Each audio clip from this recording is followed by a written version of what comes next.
समय समय पे भारत देश में बहुत सारे महान व्यक्तियों ने जन्म लिया। उनमें से एक थे महात्मा बुद्ध। महात्मा बुद्ध ने सभी तरह के सुखों का त्याग कर आत्मज्ञान हासिल किया।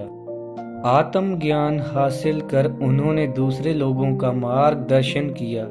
आगे जाकर उन्होंने बौद्ध धर्म की स्थापना की और एक खुशहाल जीवन जीने का रास्ता लोगों को दिखाया। सिद्धार्थ गौतम का जन्म 563 ईसा पूर्व लुम्बिनी नेपाल राजघराने में हुआ।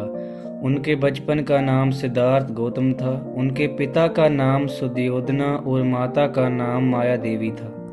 उनके जन्म के 7 दिन बाद उनकी माता का देहांत हो गया। माता के देहांत के बाद उनका पालन पोषण उनकी मौसी महाप्रजावती ने किया।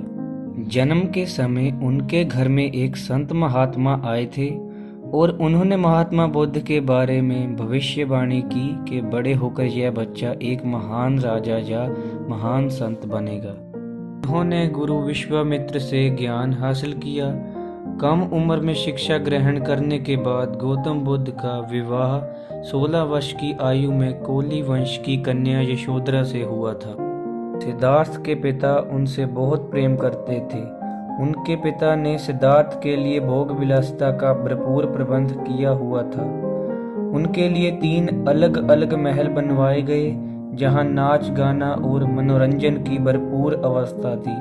हर समय दास दासी सेवा में होते थे, परंतु ये सब अवस्था सिद्धार्थ को सांसारिक मोह माया से बांध नहीं सकी। एक बार जब बसंत ऋतु में सिद्धार्थ बगीचे की सैर पर निकले, जहां उन्हें सड़क पर एक बूढ़ा आदमी दिखाई दिया।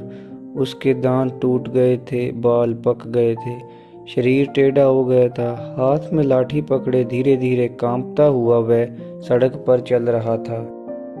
जब दूसरी बार सिद्धार्थ बगीचे की सैर को निकले, तब उनकी आंखों के आगे एक रोगी आ गया। तीसरी बार जब सिद्धार्थ को सैर करते हुए एक अर्थी दिखाई दी, जहां 4 आदमी कंधा देते हुए अर्थी उठाकर लिए जा रहे थे। पीछे बहुत सारे लोग रो रहे थे। इन सभी दृश्यों को देखकर सिद्धार्थ बहुत विचलित हुए। उन्होंने सोचा कि धिक्कार है ऐसी जवानी का जो जीवन को सोख लेती है। धिक्कार है ऐसे स्वास्थ्य का जो शरीर को नष्ट कर देता है। धिक्कार है ऐसे जीवन का जो इतनी जल्दी अपना अध्याय पूरा कर लेता है और मन ही मन विचार करने लगे, क्या बुढ़ापा, बीमारी और मौत सदा ही ऐसी तरह होती रहेगी। उसके बाद जब सिद्धार्थ चौथी बार बगीचे की सैर को निकले, तब उन्हें एक सन्यासी दिखाई दिया जो संसार की सारी भावनाओं और कामनाओं से मुक्त होकर प्रसन्न चित्त प्रतीत हो रहा था, जिससे गौतम बुद्ध काफी प्रभावित हुए और एक सन्यासी बनने का निर्णय लिया।